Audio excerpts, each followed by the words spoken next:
So ngayon, siguro mag-gaming ako this Valentine's kasi nga single naman ako so okay lang gawin. So kasi pag yun, ginagawa ko talaga yun, nare-relax ako, feeling ko nasa ibang mundo ko, and since I was young, kasi yun sa mga bagay na ginagawa ko, to relax myself. So, yun, gaming tayo this Valentine's, Dabber Cats. Grabe nga yun.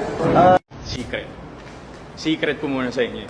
Joke lang, wala. So ngayon talaga, sa ngayon medyo malamig pang Valentine's Day ko. Pero malay mo naman, the next coming months or days, nandiyan na.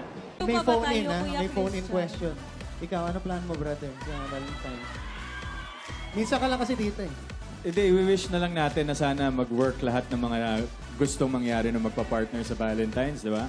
So, yun, balita ko, magja-jamming daw tayo ngayon, Christian, di ba?